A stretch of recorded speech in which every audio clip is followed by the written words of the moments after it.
Here I am again with war number 5, and I'm coming off some quite disappointing wars for me.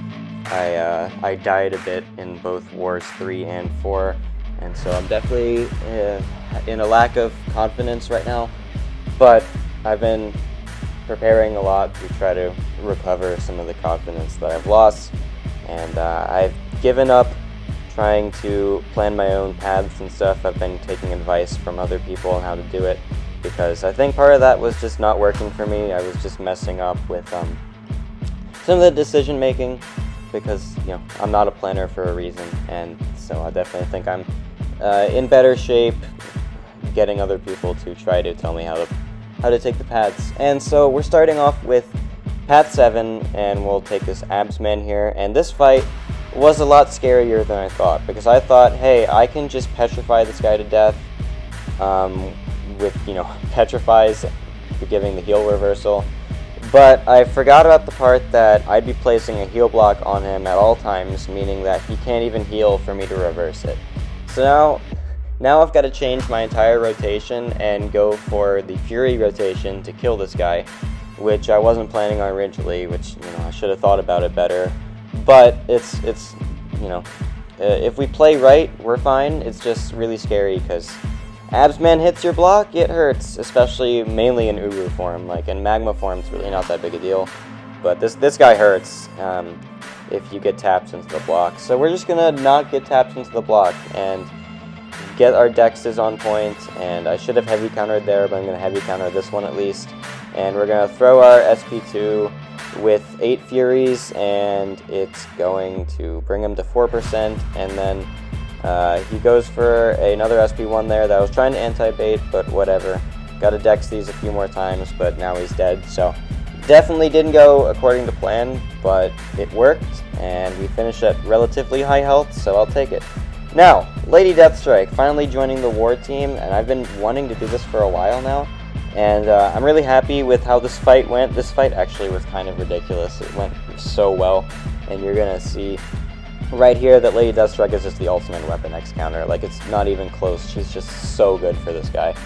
She counters literally everything that could possibly be an issue for us. He can't heal because we heal block him constantly. He doesn't go unstoppable or unblockable because the heal block prevents those two things against mutants.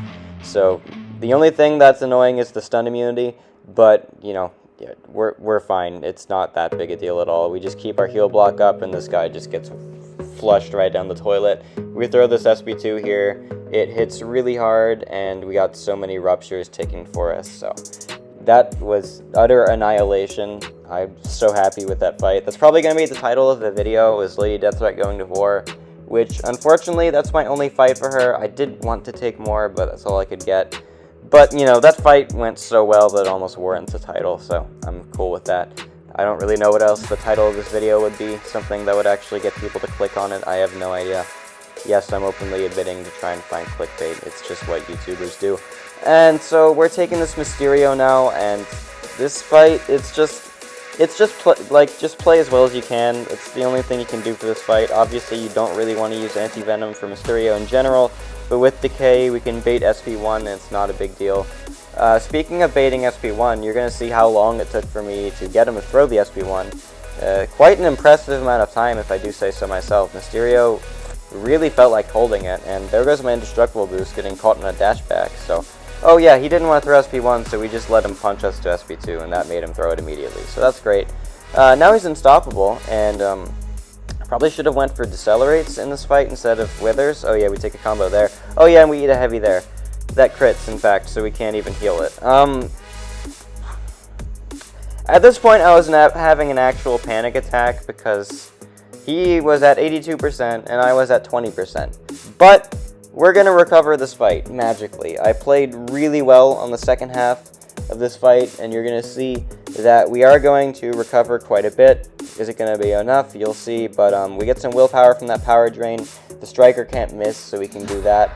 Our Furies are going away super fast, though, which, man, those heavy attacks. So we didn't really get a lot of uptime on them, which is unfortunate, but that's okay. We're baiting SP1, we can just block it because we gain a bunch of regen and power gain by blocking it, so it's not that big a deal. and we obviously don't take damage reflection because of decay, so that's a nice positive. I'm trying to dex as little as possible just so I don't trigger the unstoppable. Again, I should have been using decelerate instead of withers for this fight. I don't really know why I didn't, just didn't think about it properly probably. And so now he's unblockable, and I'm like, oh, well that's minorly inconvenient. Let's just hope that I do not miss dex in SP1 or something, and I didn't, so we're fine. We're just going to continue taking these on the block. We get a bunch of regen. We heal about 70% of the damage taken through the block, so yeah, that's pretty great. Just anti-venom sig ability being at sig 200 makes us really tanky, so that's nice. Alright, next up, Viv versus this Korg, and Viv is legitimately the only good option for this entire fight.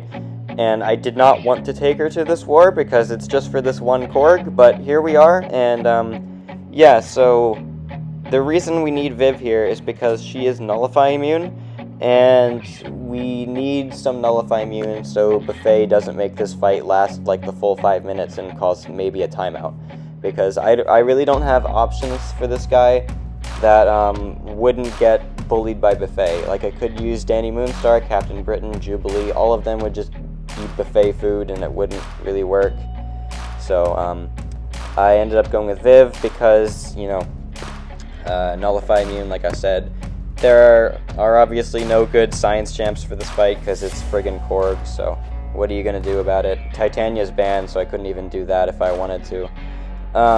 So with Viv, we just want to use our phase to do our light attacks to remove his rock shield, and we can get openings without needing to do medium attacks.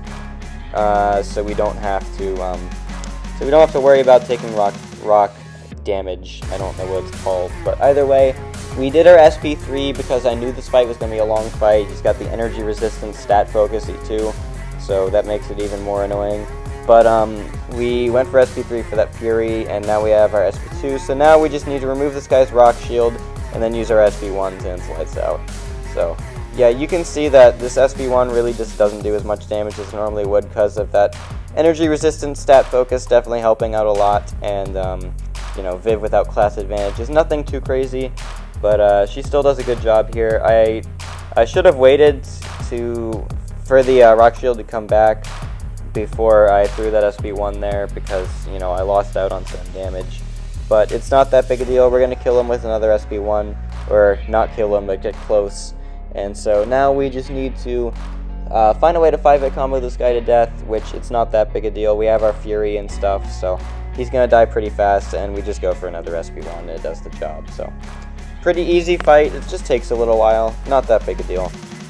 Alright, last up is Node 37 Longshot, and I was actually kind of scared of this fight because I'm not the best at fighting Longshot. I'm pretty good at it, but he does trip me up sometimes, and usually Longshot is a very unforgiving champ to trip up against. But one thing that was actually causing a lot more of my worries was the fact that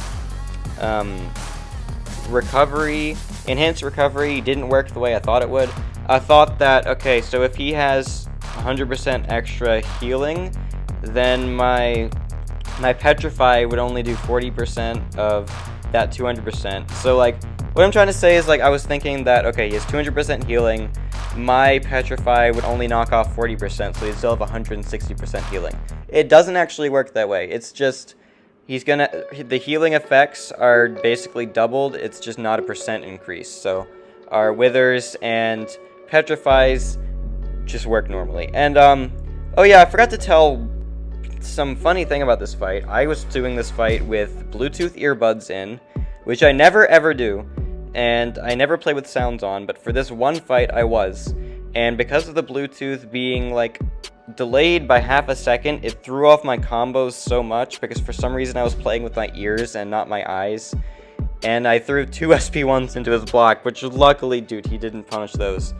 I nearly had a heart attack after that fight, and I'm like, I'm never playing with Bluetooth earbuds again. That completely threw off the rhythm of my fight, and I was throwing SP1s in the block. Not doing that again, but luckily it's okay. Even if he comboed me there, we'd heal up a lot of it, and we probably wouldn't have died. It's just a long shot, so he doesn't hit too hard with basic attacks. And we won the war by 4 attack bonus, so definitely was a lot closer than some of the wars we've had this season, because we're now 5-0. 5-0, which is crazy for me because I've never been in an alliance that's gone 5-0 before, and it's a really good start. And this was a much closer war, but we did win it, and I'm happy with the results. I had a deathless war after having 2 really bad ones. I'm slowly regaining my confidence. I know saying, oh, I had a deathless war isn't saying much, but with how much in the dumps I've been recently, I'm happy with it, and I'm gonna make sure to be deathless for the rest of the season if I can help it. So yeah, thanks for watching. See you in the next one.